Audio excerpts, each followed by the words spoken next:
Hi everybody, thank you for being here today. My name is Hillary Kellner. I am the Communications Director for the Utah Department of Public Safety. This evening we have FBI Director Patel, FBI Deputy Director Dan Bongino, Special Agent in Charge Robert Bowles, Governor Spencer Cox, Lieutenant Governor Deidre Henderson, and Commissioner Anderson, as well as Commissioner Bo Mason, as well as some local partners here present with us today. Governor, we'll kick it off. Ladies and gentlemen, thank you for joining us here tonight. We appreciate the media and the partnership we have with you in helping us to get information out to the public so that we can catch this assassin and hold him accountable. We are going to share a portion of a video and that we have of the suspect, as well as some new stills. Those have already been released, but we want to make sure that they get as much attention as possible so that we can get help from the public in tracking down this evil human being. So we're going to cue up the video right now. Show that. I've asked. This is more information that the FBI is releasing tonight. Video footage, still photos of Charlie Kirk's assassin. We're going to look and listen to more evidence they have, and we'll come back and talk about it. Stirred up the whole U.S. on this one. So let's check out this video and we'll come back and speak about it. Commissioner Bo Mason, if he would narrate to you what is happening in this video. Thank you, Governor. Bo Mason, Commissioner for the Utah Department of Public Safety. If you look up to the top left, you'll see the building where the shooter was chromed out in the top left corner. We'll go ahead and play that video and I'll narrate as we walk through that. So here you see that the suspect ran behind that upper building. He's going to come out on the right, moves to this far right corner. As he does, he's going to climb off the edge and then drop down to the ground. As he did that, he left some palm impressions. There's some smudges, some places we're looking to collect DNA. There's a shoe imprint where we believe the suspect is clearly identified as wearing Converse tennis shoes. Again, we'll replay that again so you can get another view of that. It's important to note his black t-shirt, his black pants, and there appears to be some white on the soles of those Converse tennis shoes. Those are all identifiable items that we're looking for. In the stills that are going to follow this, you're going to see a very distinctive t-shirt with an American flag and appears to have an eagle on it. There's also a baseball cap with a triangle on it and a pair of sunglasses. All distinctive, all things that we would ask the public to look for and try to identify if they know someone who has those items, who has been seen wearing those items. We're looking for all that information. Here you see the suspect after dropping off the building. He moved around across this grassy area, around the parking lot. We're going to pan to the right.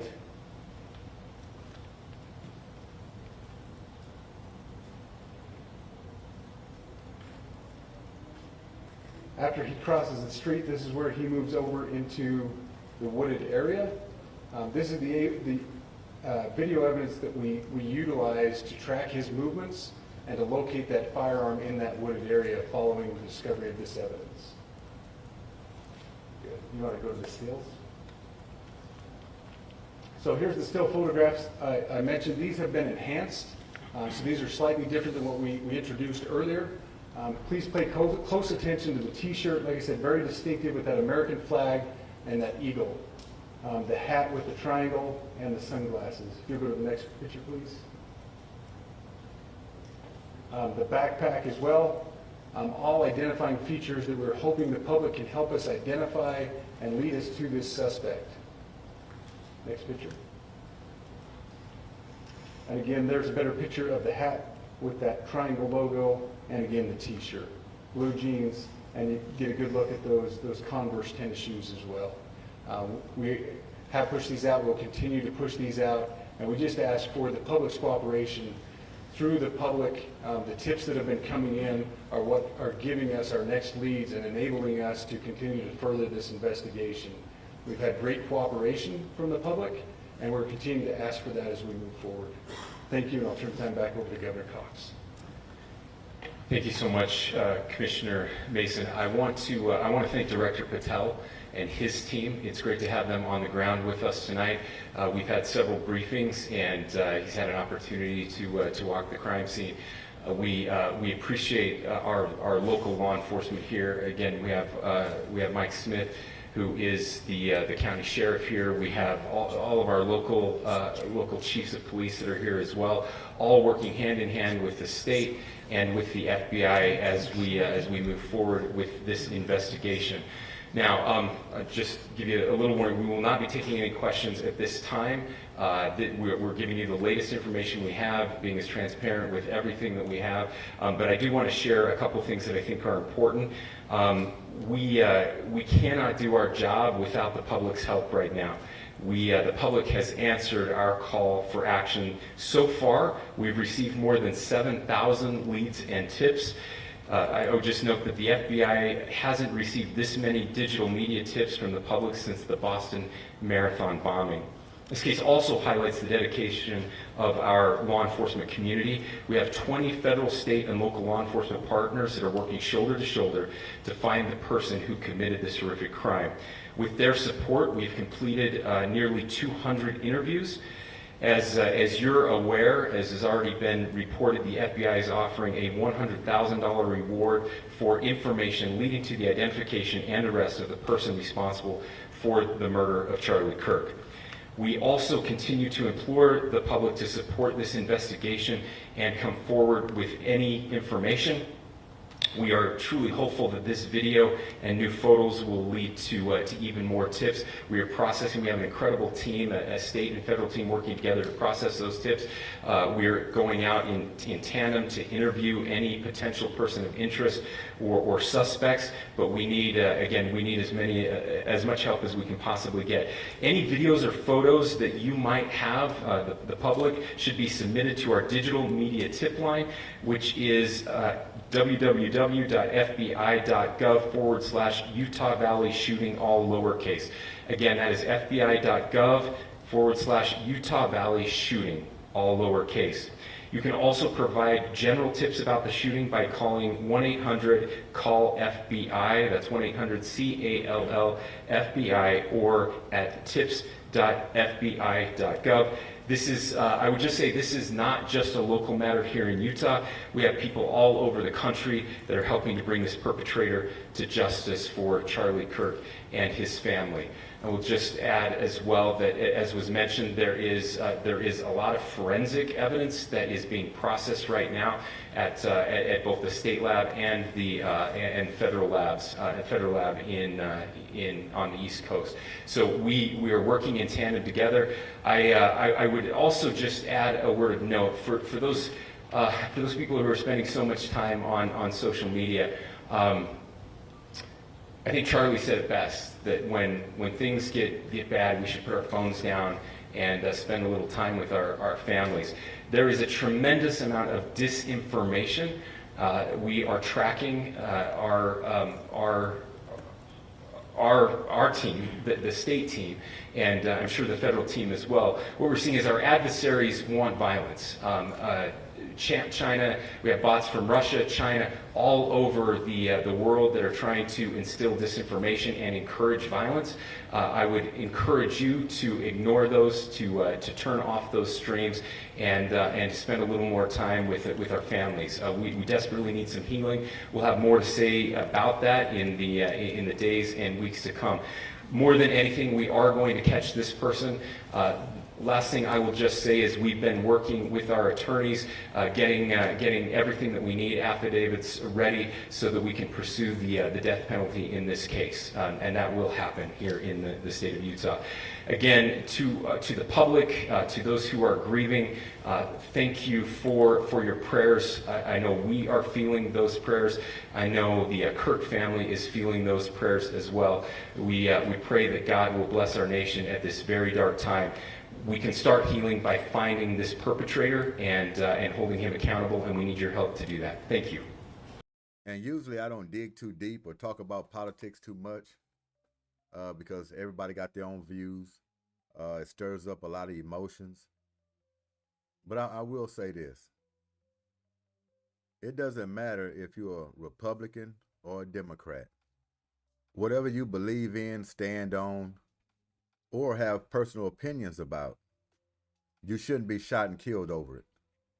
We have some deranged people out there. Who gives a damn about your views on politics? Before anything, there is man and woman. Before anything. Then after that, you're American. That comes before anything. Republican, Democrat, that's secondary, that's on a different shelf. When you're first brought to this world, you are a man or a woman first. And if you had the blessings to be on this soil, you're American. So taking people down for what they believe in, what they're standing on, their personal opinions, whether they're Democrat or Republican, insanity. Insanity. Human life don't have any value anymore. When you can gun down somebody for political views or your own personal thoughts, human life ain't valued. And I can go into a whole bunch of other things, but I'm not going to do that because, like I say, you stir up a whole lot of things when you start talking about politics, who's a Republican, who's a Democrat, who you voted for. Human life is at stake. Even the things they put in front of our kids now, before they're even old enough to make their own decision. The propaganda on commercials, in movies, in department stores, in books, already conditioning your kids before they're even old enough to make a decision on their own. I don't sign up for that. Never did. So what that tells me is human life is not valued. World done turned into a bad place. And you have to be careful where you go, who you're hanging out with. But I do want to send condolences to Charlie Kirk and his family. That's, of course, that's a no-brainer. Anybody in their right mind knows what happened is totally wrong, completely wrong. And if you're applauding it, like a lot of people on social media, making fun out of it, just because you believe he's on the other side, you're just as sick as the man who pulled the trigger. Just as sick. Because like I stated before, you are man, woman first. And then you American. Forget Republican, forget Democrat. You're a human being first. And nobody needs to be shot, gunned down, unalived, stabbed, choked, thrown to the ground over their personal beliefs, thoughts, or what party they're rolling with.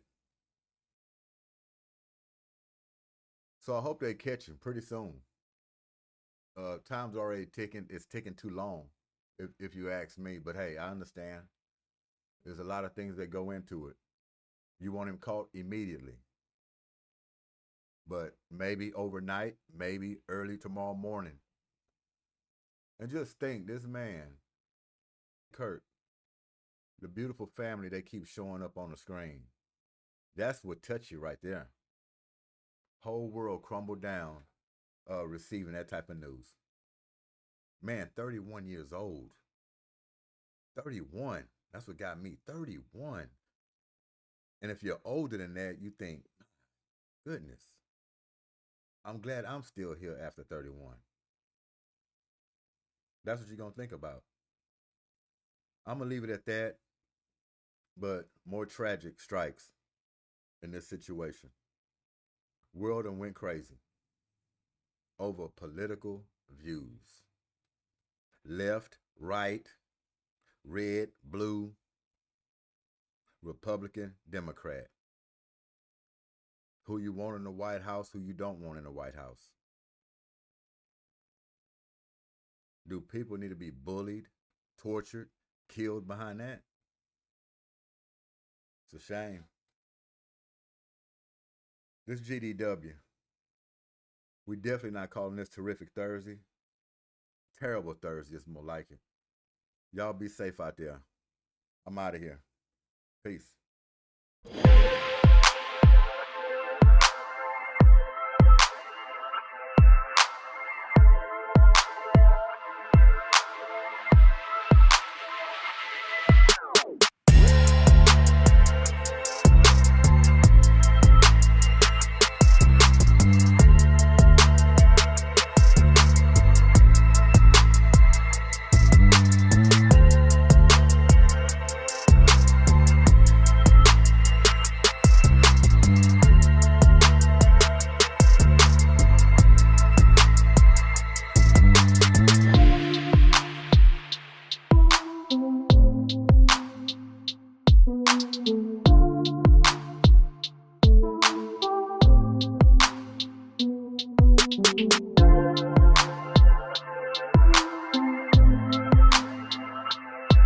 Thank you.